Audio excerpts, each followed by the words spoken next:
Good morning, Mike and Arlen, our Philippine journey. Sometimes we cover stuff that is local to Angeles. Sometimes we cover stuff that's local to Mindanao. Sometimes we cover stuff that is just generally affecting tourism and the expats and foreigners that are here or coming here. And sometimes we have to cover things that just aren't so good. And this is one of those times.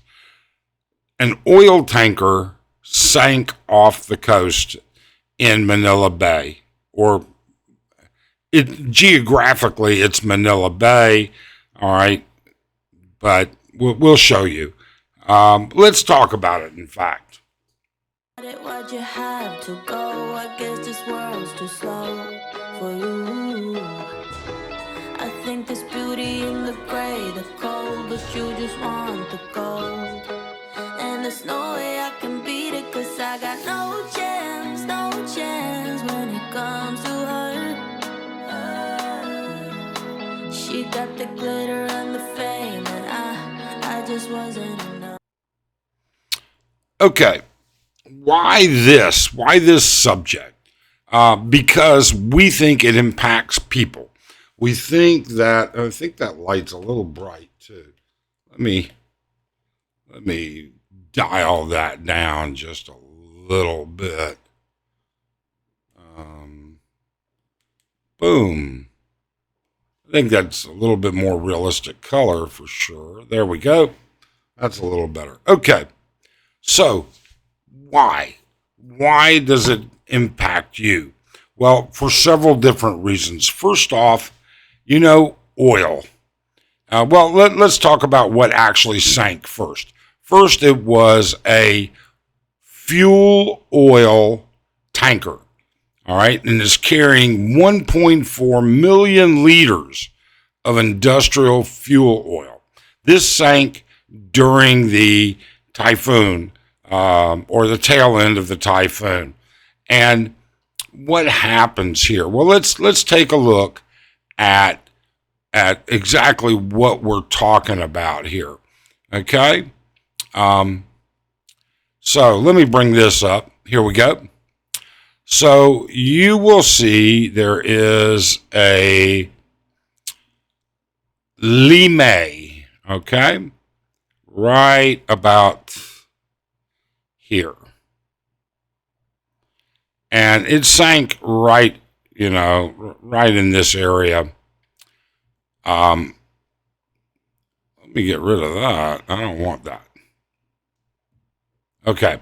So Lime. So this is actually all Manila Bay in here. Okay. And here's Manila and going on. And then you've got Subic up here to the north and Olongapo. I knew something was weird there. There was a cable laying on my trackpad. With all that being said, this tanker sank here. It left port. It came back. But keep an eye. This is important. This is Lime, which is in the province of Bataan.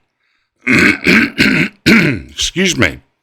And this impacts some friends of ours that are down in Maragondon, down here. General Trias and Das Marinas. You may know other bloggers from that area. But how does this happen? Well, there's some good parts, and then there's some not so good parts to this. Oil is an horrible ecological issue. It really and truly is. And with that being said, it's not a good thing if it's leaking. Well, it's not leaking. It's not like this thing broke apart. So if we look at this right here, all right, some of the this was on July 27th, okay, when it first started, there it is going down, okay, this thing sank. It's not grounded, it sank. And some of the 1.4 million liters of industrial fuel oil inside a sunken tanker. it started to leak. Now, it didn't leak because of a what you would call breach of the containment. It's leaking through the valves. But anyways, it's in a busy waterway. There was some sort of issue. It hasn't really been completely put out as to what happened, but it caused it to sink. I think it was some sort of a fire. But the oil slick has more than tripled in size from Thursday, and it's now 12 to 14 kilometers across the bay. This puts a lot of people, they're having to shut down fishing in the bay. There's tourism in the bay. There's all kinds of other stuff that goes along with that. Now, it started to leak, and you can see from this, the overhead here, how it's coming out, but the started to leak from the valves, the actual valves.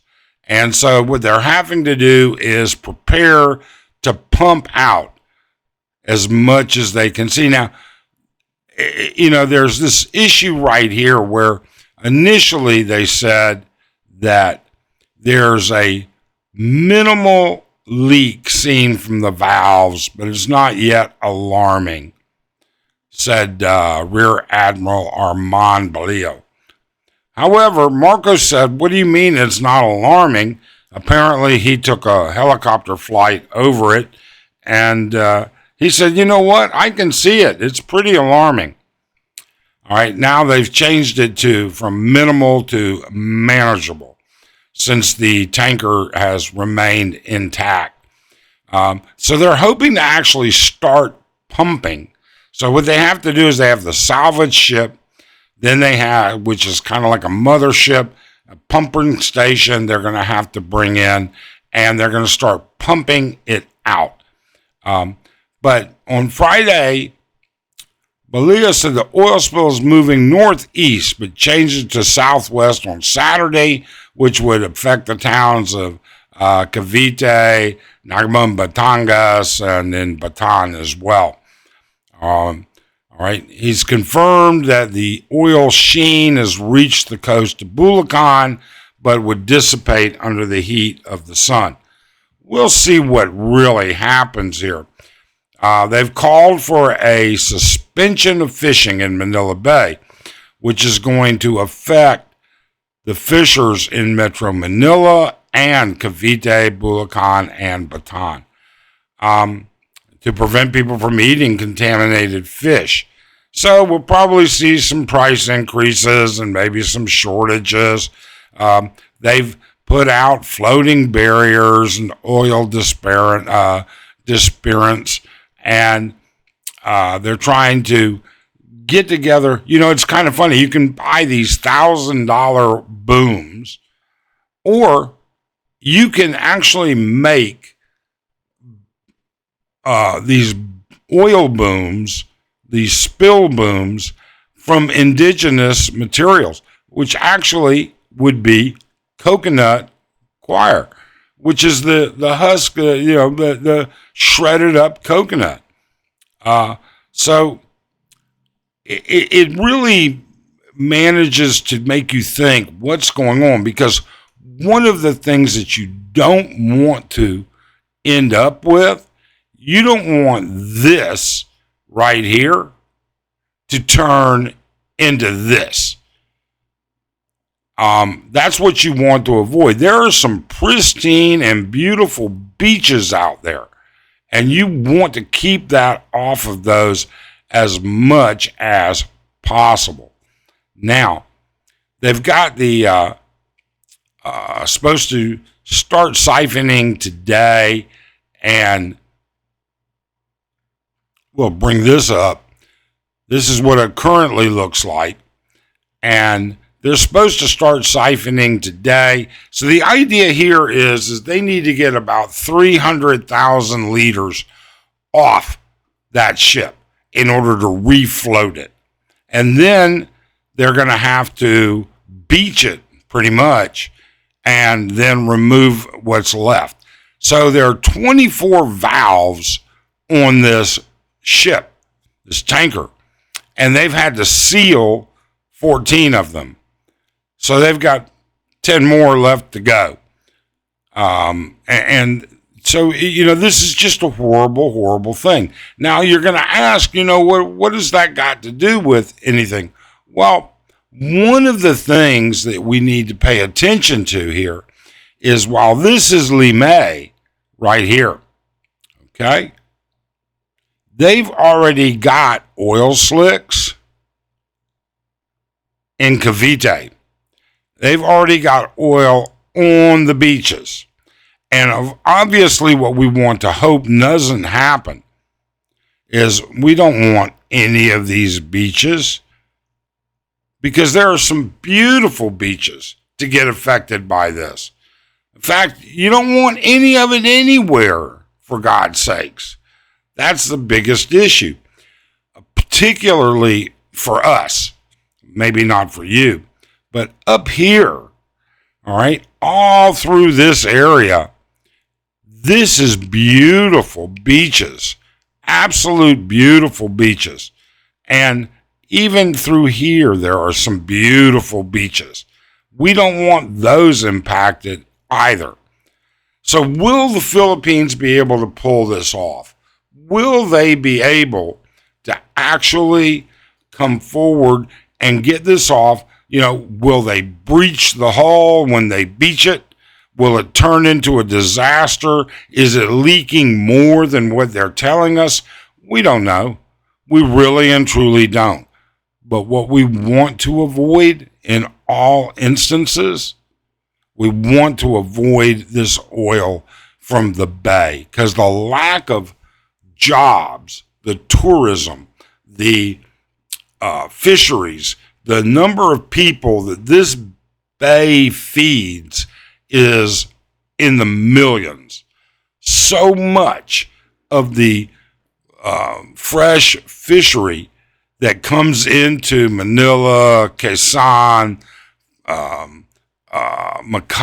Antipolo, Cavite, all right, Batangas, all of that comes out of this bay. We want to avoid that.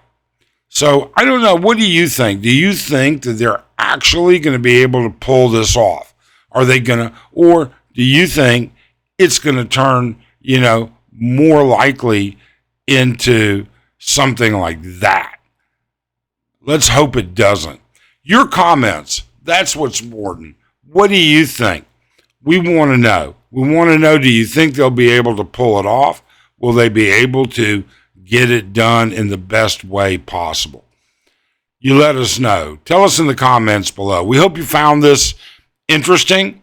This news is part of our channel. We try to keep people up to date about events, and this is one of them. Thanks so much. Have a great